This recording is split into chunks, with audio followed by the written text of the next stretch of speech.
Bonjour, je m'appelle Gavin Kemp, je suis doctorant à l'Université de Lyon. Je vais vous présenter aujourd'hui mon travail de thèse qui s'appelle CURARE, la curation et la gestion des grandes collections de données sur le nuage. Ce travail a été fait au sein du laboratoire LIRIS dans le cadre du projet Embed. Il a été fait avec la collaboration du laboratoire LIG de Grenoble et du pôle EUTB, notre pôle CARA, de la région de Lyon. Il a été financé par le programme explicit de la région Rhône-Alpes, a été encadré par Paris Sagoudous, professeur d'université de l'Université de Lyon 1, Catarina Ferreira da Silva, maître de conférence de l'Université de Lyon 1, et Geneviève Vargas-Sola, chargée de recherche du CNRS. La suite de cette présentation se fera en anglais. To present the outline of my work, we have organized the presentation as follows. First, we'll have a look at the exploration and management of data collections. We'll then have a look at the state of the art, where we'll have a look at data lakes, data curation, and the architectures and platforms for data curation.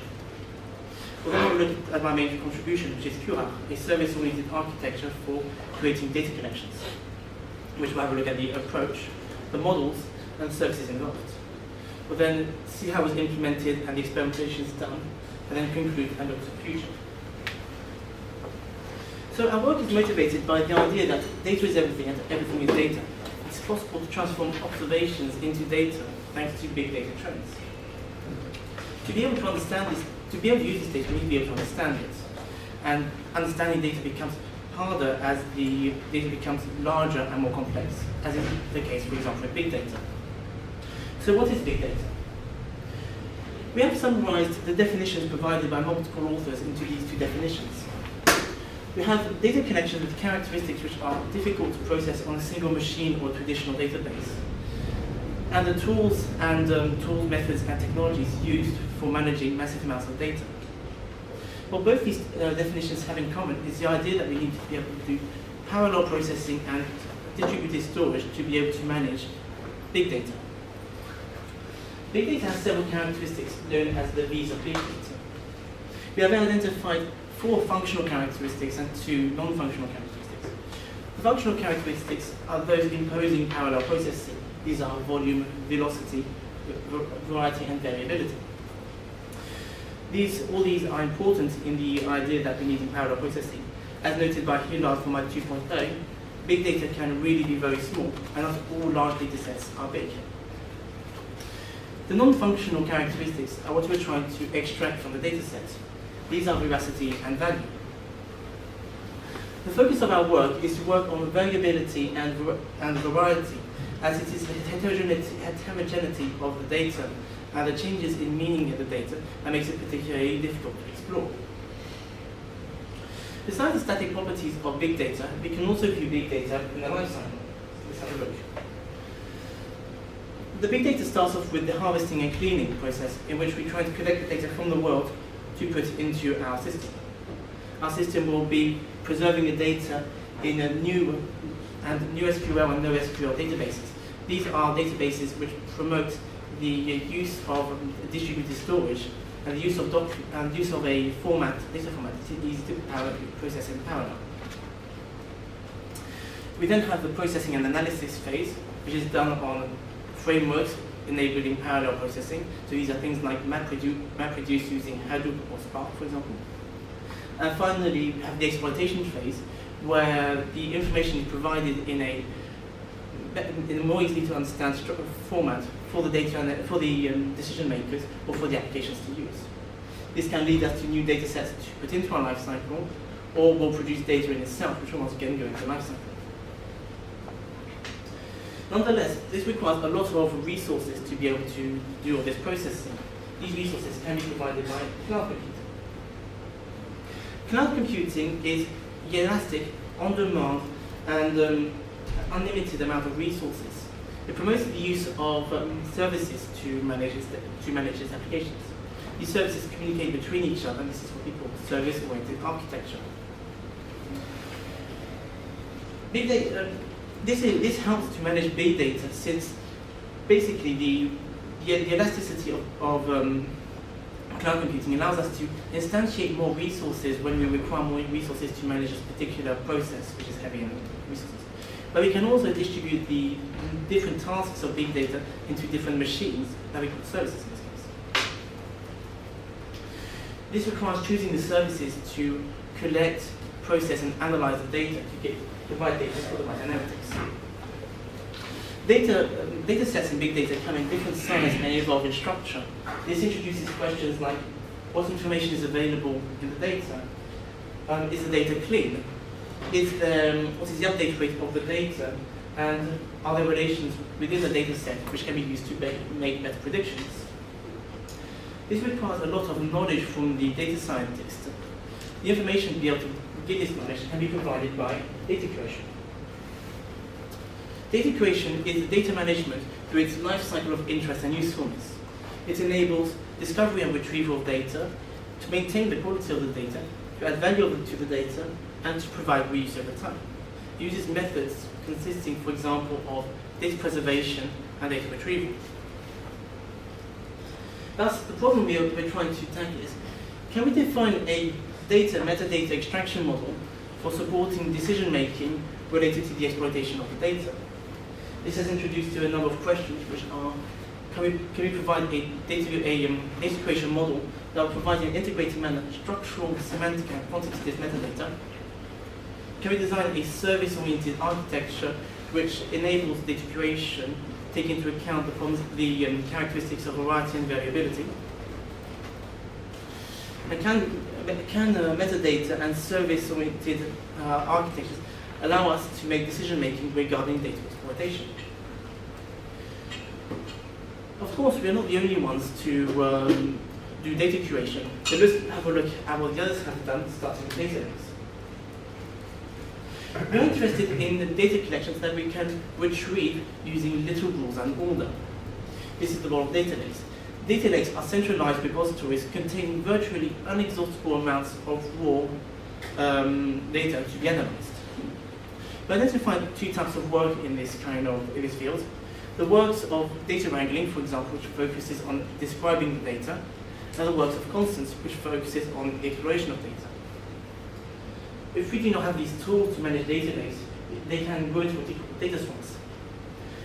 Data swamps are basically data lakes that have grown ever larger and more complex without the appropriate description.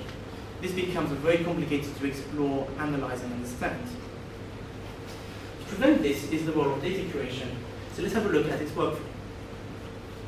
So the workflow of data curation has three steps. We first try to collect the data from the world to put into our data lake. We will then go through a phase where we're trying to extract information in the metadata of the data sets to be able to provide the data scientists with information on what the data set is dealing with. The data set will then be transformed in a grooming process to make the data set more easily to use in an analytical algorithm, and is then provisioned to the data scientists. As we can see, the data goes through several levels of information. So what are these levels as they go through the data curation? We identified the Stoneberg has proposed three levels of information. Level one is no information. The data set is the data scientist does not know what the data is talking about, much less how to use it. Level two, we have partial information. The data scientist knows what the data set is talking about, or at least it's an idea, but generally will not know still not know how to use the data. Finally, level three is complete information. The data analyst knows exactly what the data set is talking about and exactly how to use it. There's more in the phase of developing the processes and applications to use this data. So how do data curation methods fit in this level one? Well, here we have a table with the pros and cons and the methods of several data curation methods. Level one would be, for example, techniques like data curation as source. This is simple tagging of data with things like the location and when the data was produced, as well as information extraction from an individual item, like object identification in the case of images. This allows us to pre-process the data and can reduce the amount of networking required to transfer the data, but it's done with no awareness of the rest of the data collection, and thus has very limited capabilities. Level two are techniques that mostly enable us to describe the data and explore the data. These are techniques like master data management, semantic linking, and dataset clustering. This provides a standard vocabulary, for example, data management, master data management provides a standard vocabulary at the company scale for standardizing how different topics are handled. As I said, it provides standard language, but it doesn't improve the actual data sets. Semantic linking works on trying to identify attributes and data sets that are dealing with a particular topic or field. This enables us to more easily explore the data collections, since we now know which attributes are talking about similar things and which data sets are talking about a specific field. But once again, it does not really improve the data sets. Dataset clustering focuses on the idea of trying to cluster multiple data sets according to their similarities. We can then analyze a sample of each cluster and assume that this sample will be representative of the whole data set, of all the data sets. This allows us to create a quick synthesized representation of many small data sets, but it's difficult to define similarity criteria, especially with low quality data. Level 3 are techniques mostly involving crowdsourcing collaboration spaces. These are community-produced, maintained, and tagged data collections. This can produce very good quality data and improve on existing data collections. But these techniques rely on providing a very strong provide a very strong incentive to attract said community to be able to create data collections. So what are the platforms and tools that can be used to run these kind of techniques? We have identified three major architectures. The big data stacks, which provides tools for all users with all skill levels involved in the data. This allows us to easily process and analyze data, and is very, very versatile and general purpose. But it has fairly limited adaptability, and it doesn't really help us answer the questions of identifying the right data for the right analytics. Service-based architectures provide several services implementing different steps of the workflow. This allows us to choose the services adapted to our data, but it's still up to the data analyst to identify the workflow and develop it. Finally, we have the data curation networks. These provide a web portal to be able to share data curation libraries and data curation information between multiple people. This allows us to collaborate on data curation steps, but the tools are fully integrated. So, what have we learned from the state of the art relevant to the questions we have asked earlier? To the first question, there is no integrated data curation model that enables us to extract some metadata related to questions of identifying the right analytics to data inputs. For the second question, we haven't identified as far as you can tell, there's no elastic architecture or target solution for a data curation workflow. And finally, for the third question, the data curation models that we have found do not maintain enough quantitative metadata to enable technical decision making.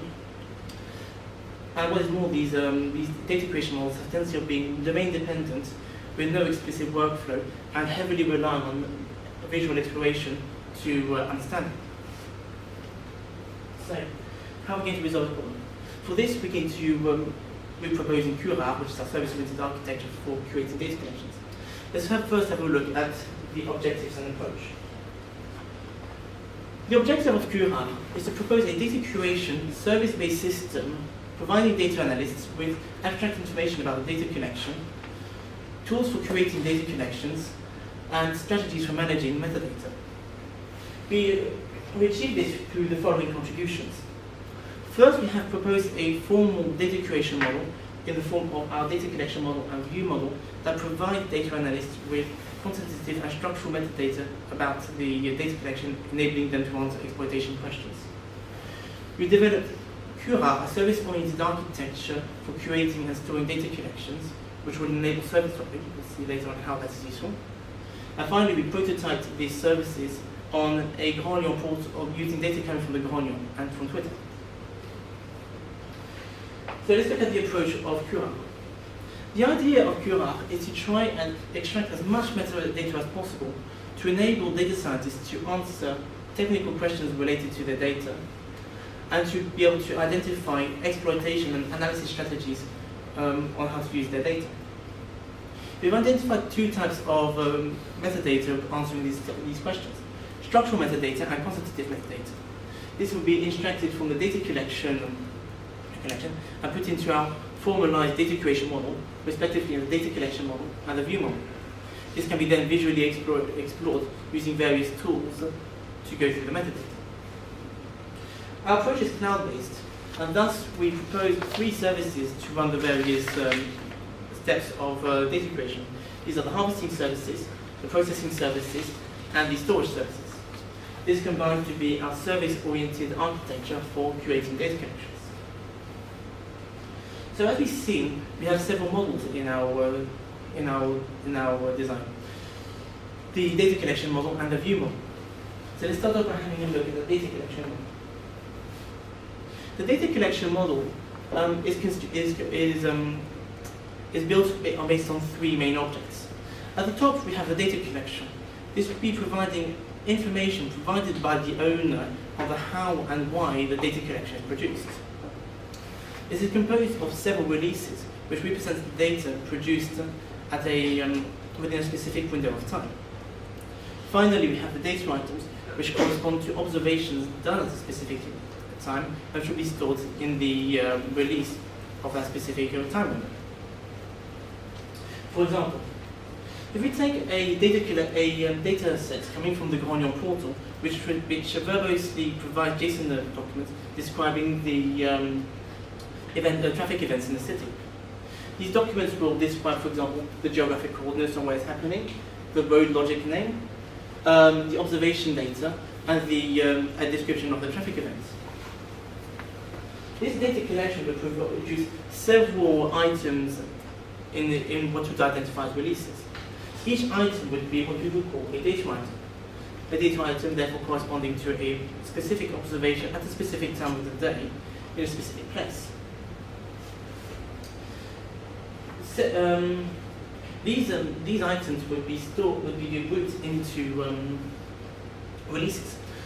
Releases would therefore correspond to sets of JSON documents describing the events of the city, stored in produced within a specific window of time. For example, in this case, Monday the 8th, 2016, August.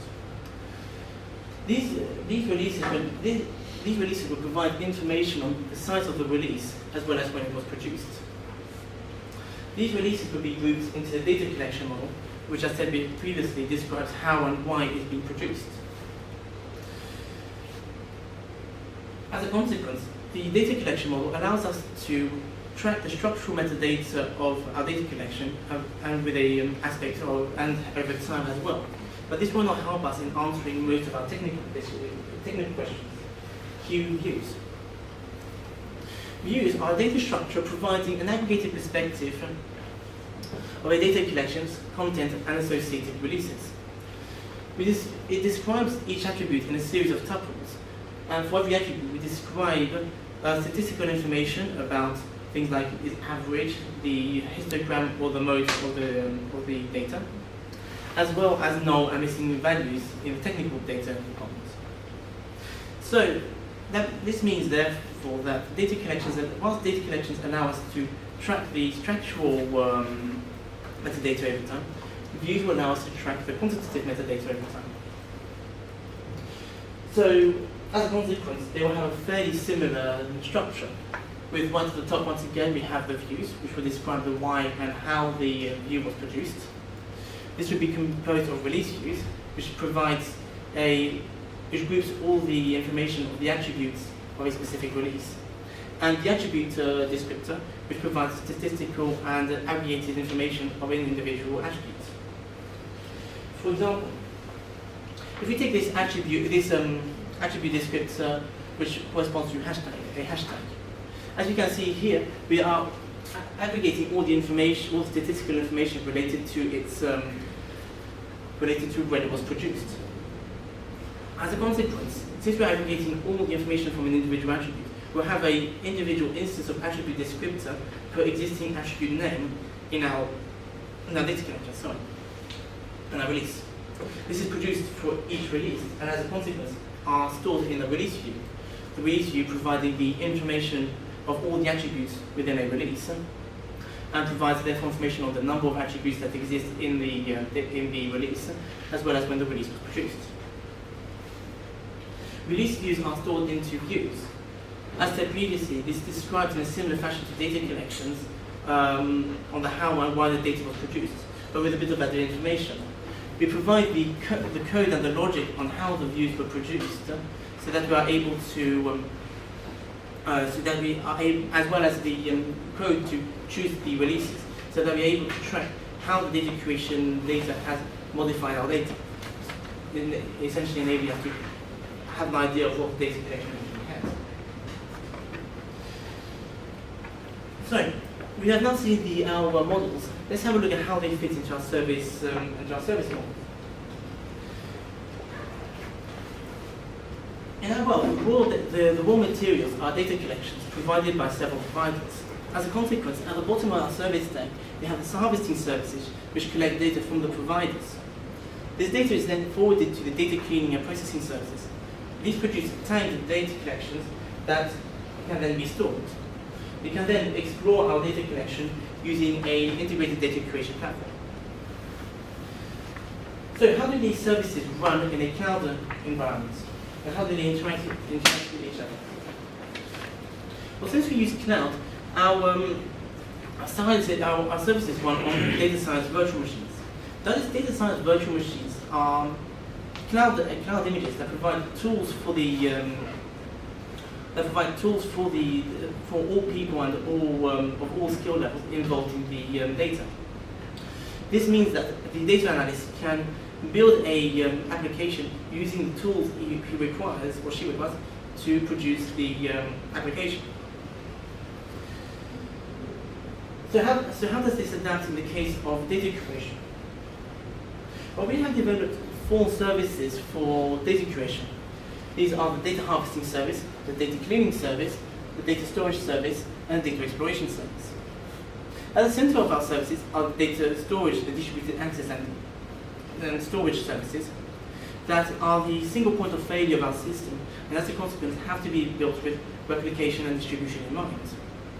Applications enabling this kind of distribution are distributed databases of the like of, for example, MongoDB or CouchDB, for example. These will interact with the services like the harvesting service. We've identified 2 types of harvesting techniques.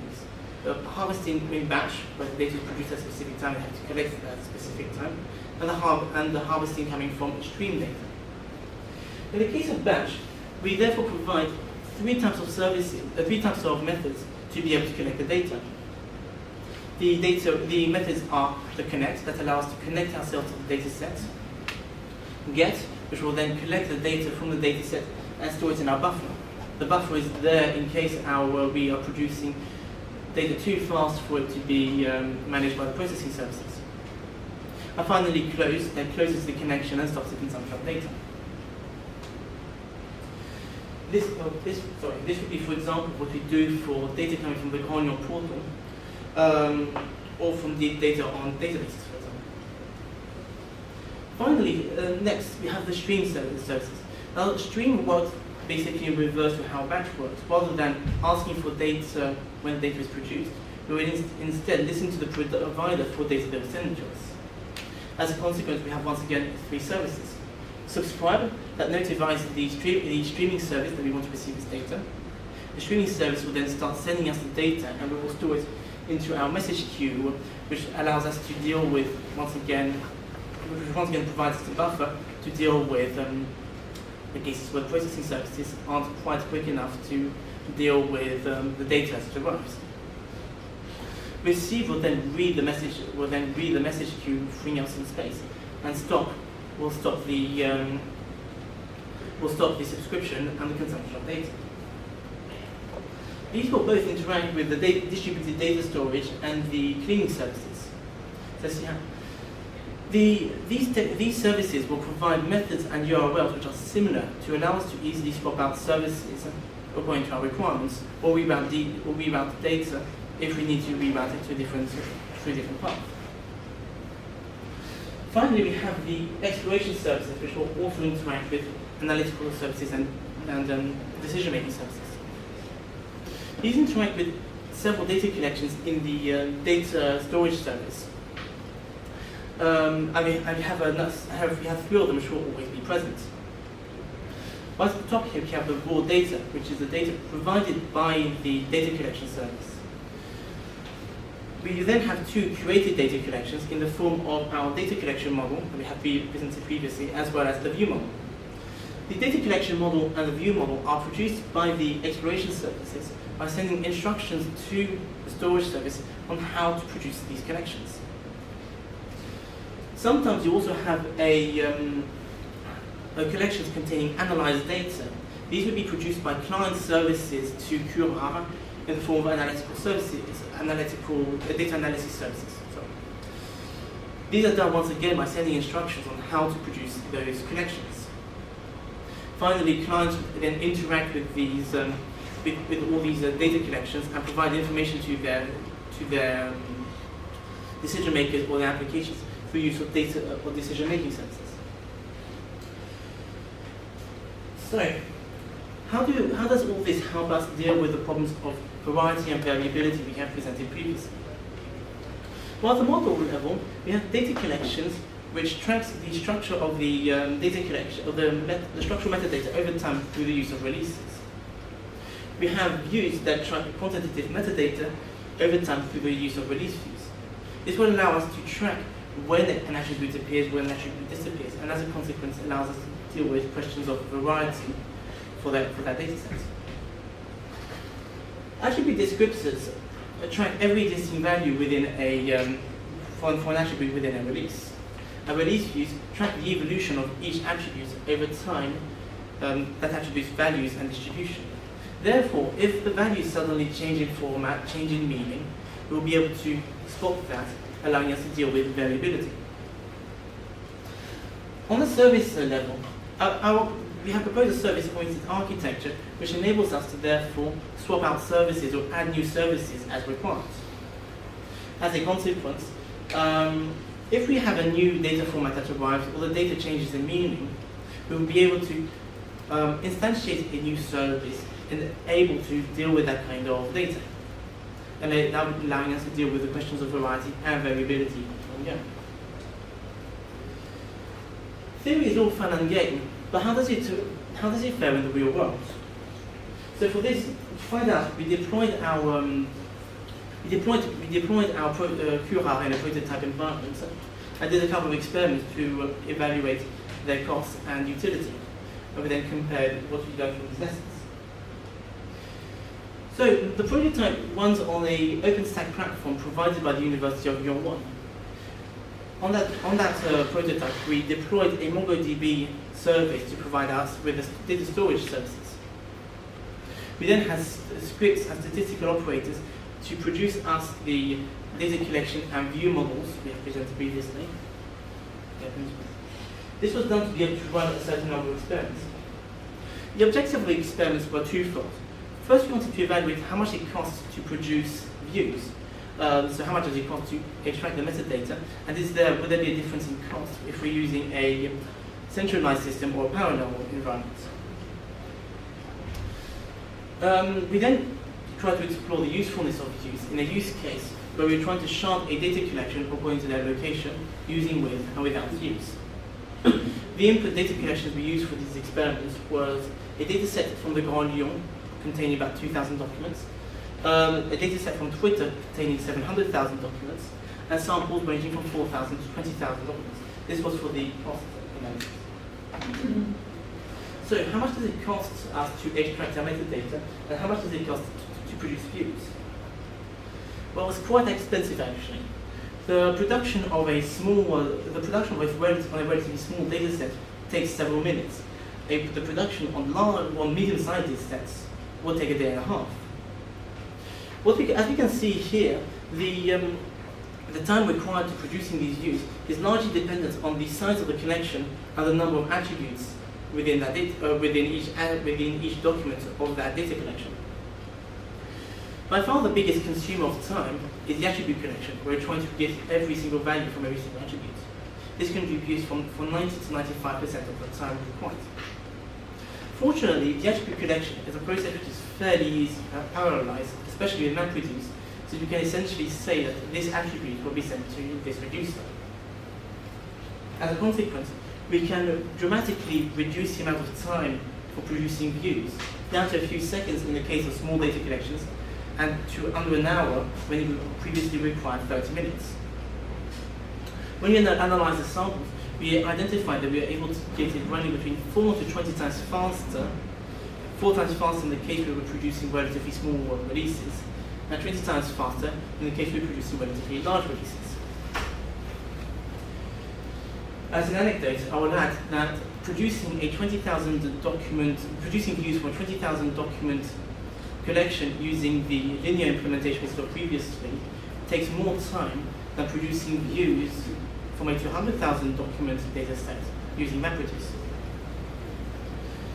So now that we know that we can produce views in a reasonable amount of time, at least for medium-sized data sets, how can we use them? For this, we can have a look at data sharding, and we can attempt to shard a data collection using with and without views. So let's start off with having a look at the rules of sharding data collections. The idea of sharding data collections is to try and distribute data across multiple machines in a farming storage, whilst ensuring that each machine has the same amount of data and that we are respecting problems of co-location and data availability. This is done by distributing data into multiple chunks and then distributing these chunks into shards according to rules either provided by the data analyst in the case of range rules, or pretty much randomly distributed across the shards, but in a balanced way, using a hashed method. So, how do we choose the sharding ranges involved for sharding our data collection? As that will be the hard question to answer most of the time. Well, if we try sharding without views to start off with, assuming we start off with a raw data collection, the data scientist will now have to explore the data set to try and identify the attributes to shard. Whilst extracting a sample is possible and probably advised, the data analyst still has to go through thousands of documents with hundreds of attributes. And this still exposes her to the risk that her sample will be non-representative of the whole data collection. She'll then have to manually identify attributes relating to her, for example, her co-location problems, identify the good sharding candidates whose attributes respond to these co-location problems, identify the sharding strategies, execute and then evaluate this process. This can be a highly iterative process since we're entirely reliant on the knowledge of the field of data scientists and on the sample of data, and that's possible to be many iterations to try and get the right answer. In fact, on my first attempt at trying to shard the data collection without views, ended up with me having 4 times more data on one shard than on the others. Clearly, it is possible to get a much better distribution, since if I use the hash method on the same attributes, I got a slightly better distribution. This is long, frustrating, and ineffective. Surely there must be a more effective one. Well, to be able to shard data collections, we need to be able to answer a number of questions. These questions are associated to which attributes can we use to shard our data collections? What is the distribution of those attributes? Is there critical data with particular availability requirements? And should some fragments be co-located? This information is not readily available in data sets and has to be extracted and computed from the data collection. But that is exactly what views do. So let's see how. If we use views in this case, assume we once again start from a raw data collection, there's going to be 3 major steps. First, we're going to produce our data collection model. We'll then produce our views, providing our statistical metadata. And then the data scientist will then identify attributes. This will be an easier process, since she will be able to query the attributes within the views. Identify sharding keys. Associate keys with a sharding strategy, execute and evaluate.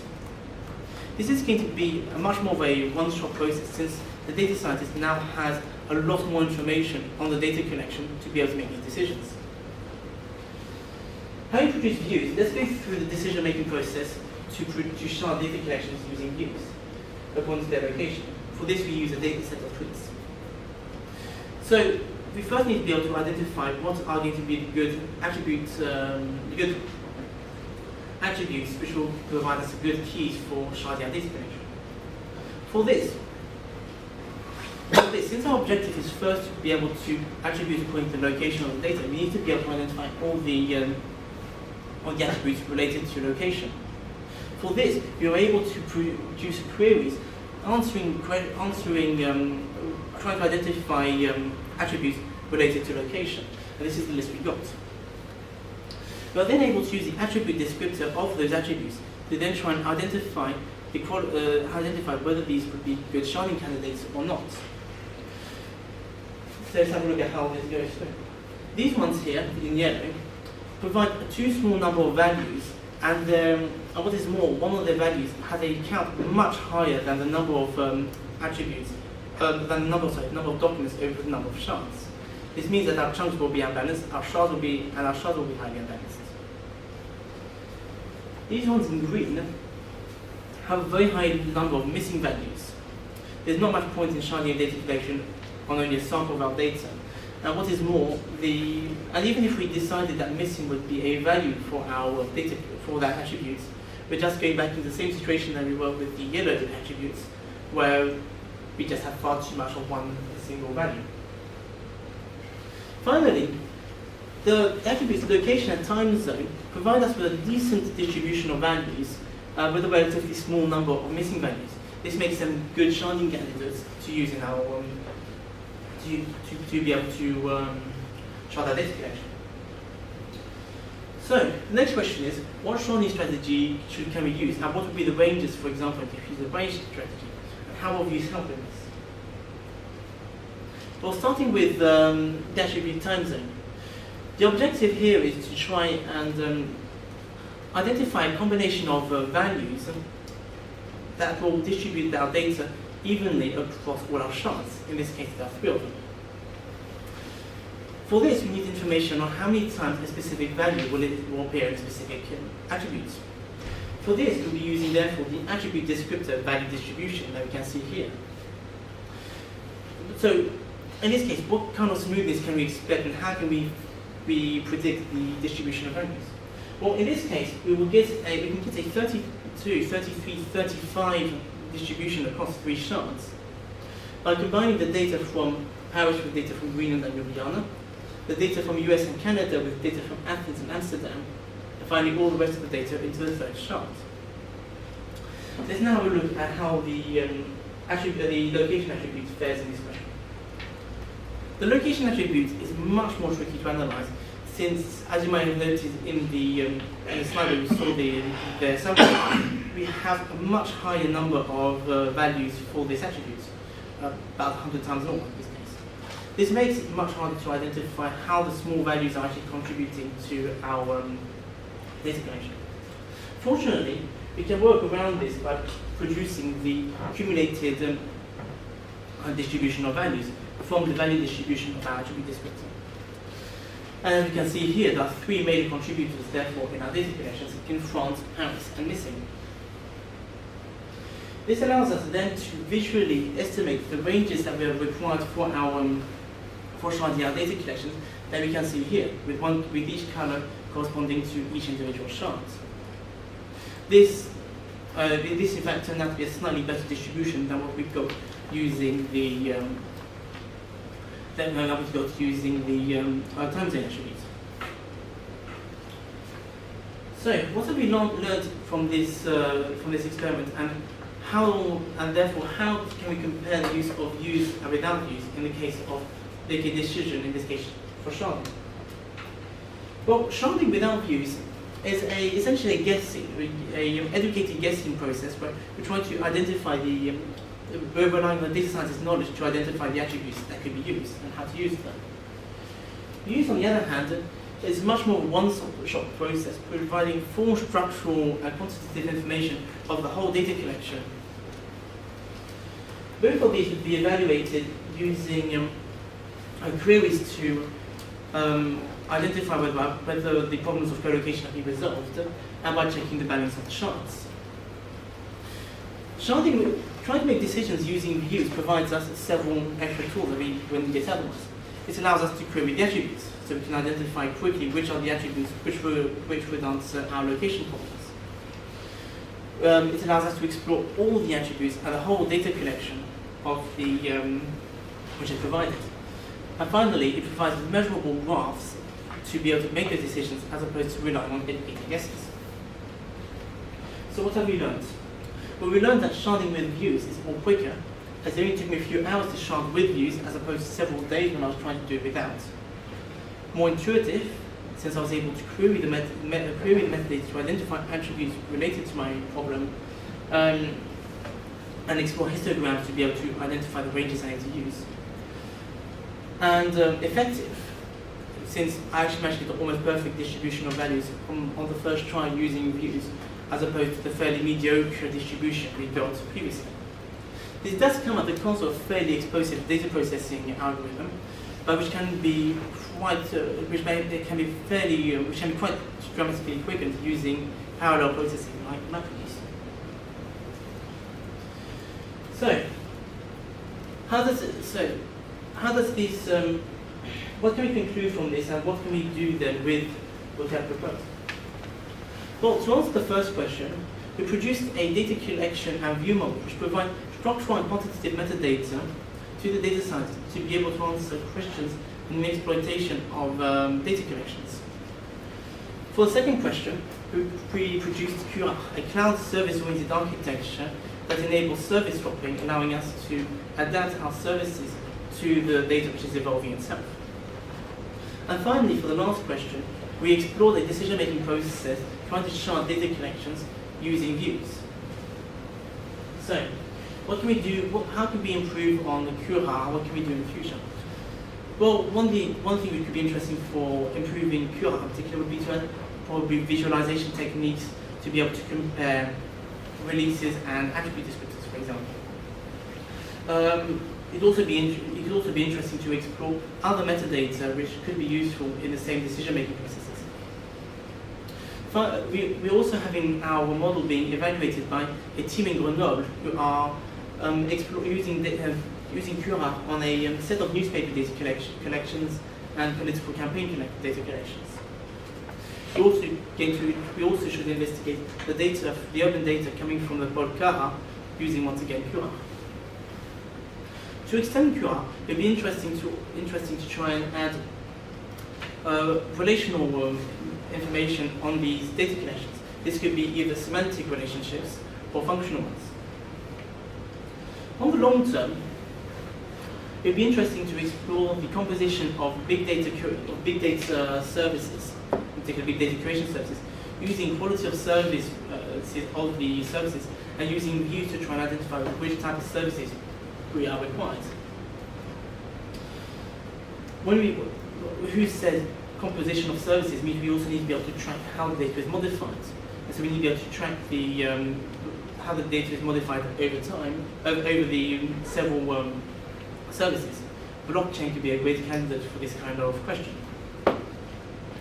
Finally, there would be a question of trying to identify data collections and showing data collections according to their costs and business models, and identifying the quality of services.